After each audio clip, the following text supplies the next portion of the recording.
I recently had an experience that caused me to step back and reevaluate the frame of reference under which individuals in my audience might be operating.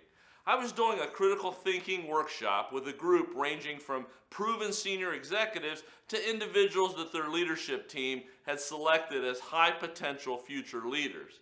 As I stood on the podium and talked about the importance of having a defined and repeatable critical thinking process, I mentioned the value of skepticism as a tool to help strengthen our resolve that the critical thinking process we're utilizing is actually producing the best outcomes. It was immediately obvious to me that one of the younger people in the room was very uncomfortable with my comment. I took a moment to ask her why she found it so troubling. Her response really surprised me. She said that she'd been taught all of her life that she should embrace all points of view equally and recognize that each person's points of view are framed by their own personal truth.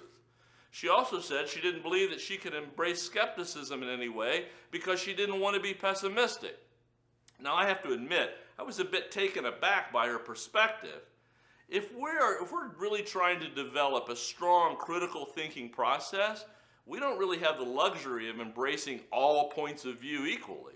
We live in a time where information is more readily available than ever, but the sourcing and reliability of this information may be more difficult to discern than ever before.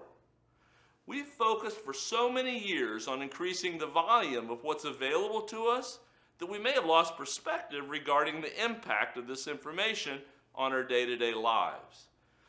Many of us can easily relate to situations where our actions or the interpretation of the information available produced an undesirable outcome.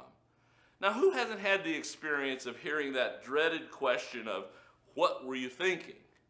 You may have asked this question by a person of influence in your life, such as a teacher or maybe a trusted friend, or you may have just looked in the mirror and asked yourself this question. In any case, it's probably not the best and the most useful question you could be asking.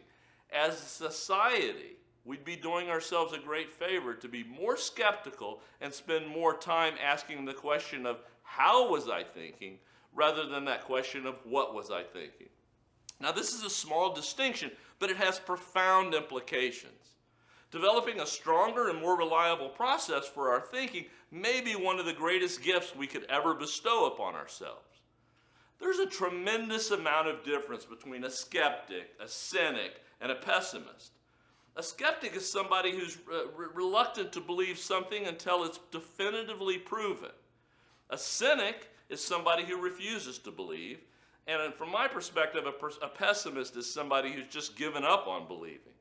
Skepticism is something that most, if not all of us, practice or use as a tool at some time or another, but it's still often confused or conflated with cynicism. Actually, it's neither cynical nor pessimistic. As applied to critical thinking, skepticism is just one part of a systematic process of applying the scientific method to a specific but broad range of areas. From a critical thinking standpoint, the view of skeptics is not that these alternative viewpoints are not and cannot be true. Their view is that they're just yet unproven. In some cases, the likelihood of supportive evidence for specific topics is verging on nil, while others may just have a grain of truth in them. Other aspects still may hold many worthwhile aspects that as of yet are still to be fully and scientifically understood or endorsed. What you decide to embrace, believe, or incorporate in your day-to-day is ultimately up to you. But you'll be doing yourself a great disservice if you don't look at everything that's being presented to you in your critical thinking process.